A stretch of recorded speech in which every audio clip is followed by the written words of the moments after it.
Hello hi students, welcome to only UPSC. कहते हैं कि कोई भी लक्ष्य मनुष्य के साहस से बड़ा नहीं, हारा वही जो लड़ा नहीं। तो मैं देख रहा हूं कि हमारे जो स्टूडेंट्स हैं उनमें मोटिवेशन कम हो रहा है। जब यूपीएससी की परीक्षा नज़दीक थी उस वक्त एकदम भर भर के उनके अंदर से मोटिवेशन निकला, तो नहीं अब कर डालेंगे, एकदम निकाल देंगे। देखिए, फतेह वही करता है जो पूरे रास्ते मेहनत करता है, जिसको ये लगता है कि नहीं स्टार्टिंग में खूब एकदम जोर लगा लिए और बीच में ढीले पड़ गए तो हम मंजिल तक पहुंच जाएंगे। ऐसा नहीं होता है। पूरे रास्ते आपको मेहनत करना होता है, सालों साल, दो साल। कुछ लोग तो यूपीएससी के परीक्षा को 5 साल का महायज्ञ भी कहते हैं, क्योंकि ये इतना बड़ा सिलेबस है, इसमें बड़ी मेहनत है। इसको अगर आप ढीला कर दिया, आप छोड़ दिए तो कैसे काम होगा? है? मोटिवेशन अपना कमजोर मत कीजिए, लगातार जुड़े रहिए। मेहनत कर रहे हैं आपके लिए। हमने लाइटिंग कर दी, हमने बोर्ड सही कर दिया, सारी चीजें सही हो गई। अब आपको कोई प्रॉब्लम अगर हो तो कमेंट करके बताइए, नहीं तो क्लास में रेगुलर जुड़ जाइए। ठीक है, तो आइए शुरू करते हैं आज की क्लास। जियोग्राफी की ये क्लास है। पिछले जियोग्राफी की क्लास में आपने जेट स्ट्रीम समझा था। ठीक है, आज की इस क्लास में हम आर्द्रता समझेंगे। ठीक है, आर्द्रता, जिसे ह्यूमिडिटी भी कहा जाता है। ठीक है, तो हम इस क्लास में आर्द्रता समझेंगे कि आर्द्रता क्या होता है। ठीक है, तो आर्द्रता जो है वायु में उपस्थित जलवाष्प की मात्रा को ही आर्द्रता कहते हैं। क्या है? लिख लेंगे आप, वायु में उपस्थित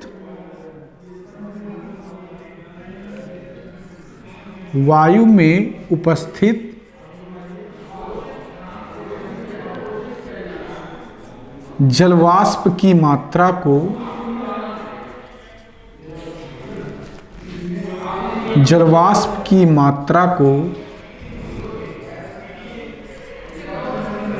आर्द्रता कहते हैं।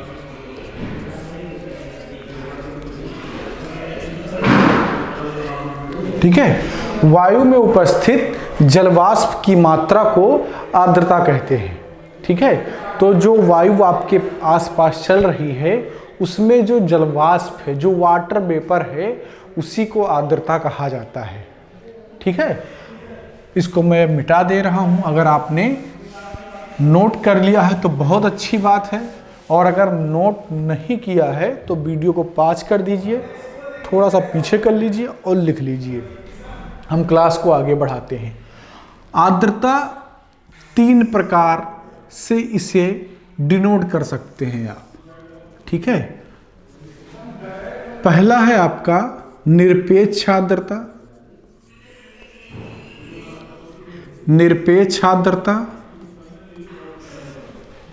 दूसरा है आपका विशिष्ट आर्द्रता, और तीसरा है आपका सापेक्ष आर्द्रता।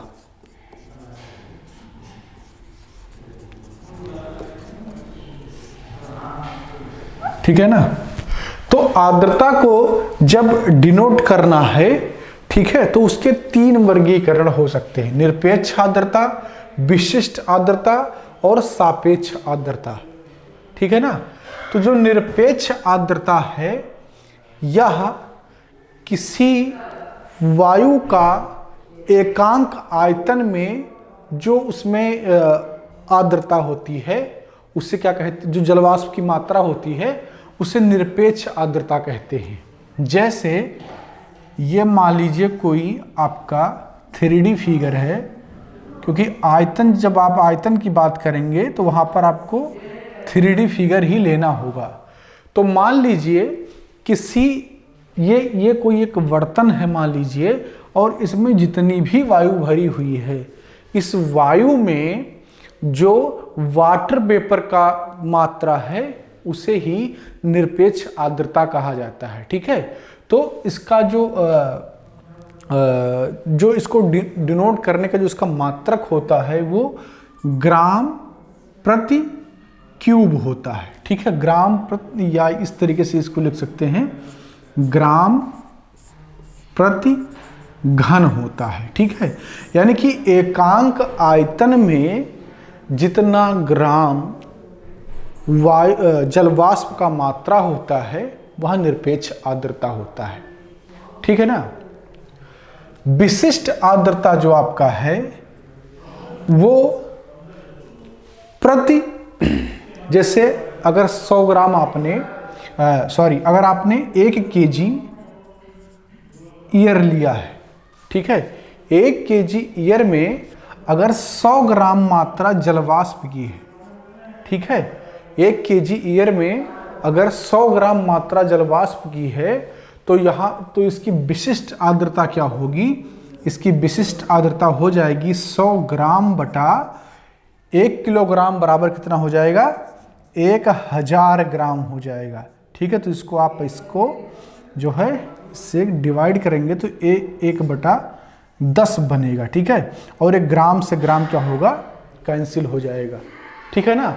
तो विशिष्ट आर्द्रता ऐसी आर्द्रता होती है जो किसी एक मात्रा में जब आप वायु लेते हैं तो उसमें कितनी जलवाष्प की मात्रा है उसी से निर्धारित होती है। तो अगर 1 केजी वायु है और उसमें 100 ग्राम जलवाष्प की मात्रा है तो विशिष्ट आर्द्रता क्या होगी? 1/10 होगी। ठीक है ना, 1/10 होगी। अब सापेक्ष आर्द्रता क्या होता है? सापेक्ष आर्द्रता जो होता है वायु में उपस्थित जलवाष्प की मात्रा, वायु में उपस्थित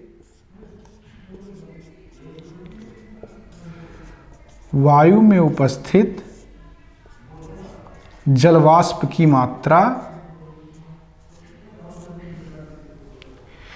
ये शायद दिख नहीं रहा होगा तो मैं इससे इधर लिख दे रहा हूं क्योंकि पूरा बोर्ड आपको हो सकता है ना दिख रहा हो। इसको मैं हटा रहा हूं यहां से, आपने इसको नोट कर लिया होगा। और अब सापेक्ष आर्द्रता मैं यहां बीच में लिख देता हूं, सापेक्ष आर्द्रता।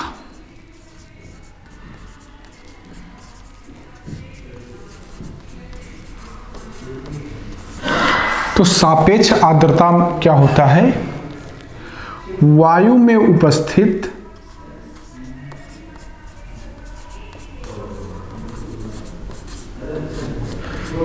जलवाष्प की मात्रा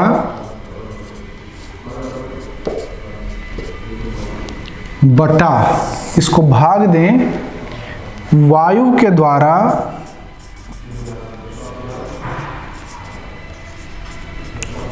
के द्वारा जलवाष्प धारण करने की क्षमता,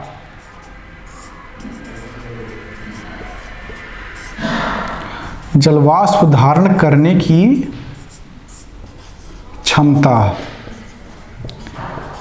और इसको जब 100 से गुणा कर देते हैं तो इतना प्रतिशत होता है सापेक्ष आर्द्रता। ठीक है, ये सापेक्ष आर्द्रता का जो है, इसको आप सूत्र कह लें या उसी की परिभाषा कह लें, कुछ भी कह लें, सापेक्ष आर्द्रता बराबर होता है वायु में उपस्थित जलवाष्प की मात्रा बटा वायु के द्वारा जलवाष्प धारण करने की क्षमता। ठीक है, अब यहां पर जो समझने वाली बात है वो ये है कि ताप से इसका संबंध क्या है।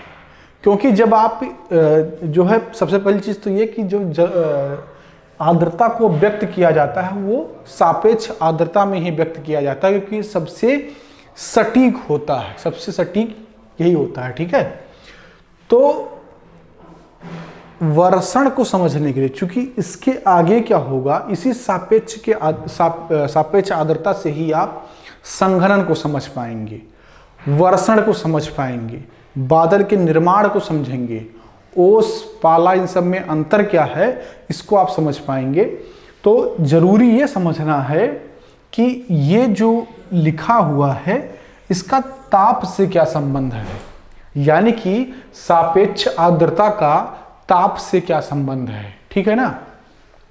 तो अब आप ये देखिए कि जब किसी वायु में या जब किसी वायु का ताप बढ़ता है तो उसकी जलवाष्प को धारण करने की क्षमता क्या होती है?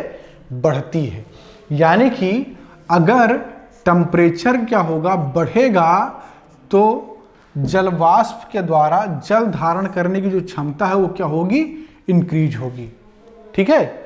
और अगर टेम्परेचर घटेगा तो यह भी क्या होगा, घटेगा। ठीक है। यानी कि जल वायु के द्वारा जलवाष्प धारण करने की क्षमता भी क्या होगी, घटेगी। अगर टेम्परेचर बढ़ेगा तो क्या होगा, जलवाष्प धारण करने की क्षमता बढ़ेगी, और अगर टेम्परेचर घटेगा तो जलवाष्प धारण करने की क्षमता क्या होगी, घटेगी। ठीक। तो इसका मतलब कि जलवाष्प धारण करने की जो वायु की क्षमता है वो ताप के क्या होती है, अनुक्रमानुपाती, प्रोपोर्शनल होती है। अगर वो बढ़ेगा तो वह भी बढ़ेगा। ठीक है। अब यहां पर आपको यह समझना है कि ताप का सापेक्ष आर्द्रता से क्या संबंध है। ताप का सापेक्ष आर्द्रता से क्या संबंध है, तो आप ये सोचिए, इसको थोड़ा न्यूमेरिकल करके समझते हैं तो ज़्यादा समझ में आएगा। तो मान लीजिए कि वायु में उपस्थित जलवाष्प की मात्रा कितना है, 10 ग्राम है। ठीक है। और इस वायु के द्वारा किसी विशेष ताप पर जल ग्रहण करने की क्षमता जो है वो 20 ग्राम है। अब इसका वैल्यू निकालिए तो कितना होगा, 1/2 होगा। बहुत ही सिंपल है। ठीक। अब चलिए मान लीजिए आप टेम्परेचर क्या कर दिए, इंक्रीज कर दिए। ठीक है। तो जब टेम्परेचर आप इंक्रीज करेंगे, इसको मैं थोड़ा इधर लिखता हूं, तो मान लीजिए हम टेम्परेचर इंक्रीज कर दिए, तो अभी वायु में कितना जलवाष्प था, 10 ग्राम। 10 ग्राम जलवाष्प था।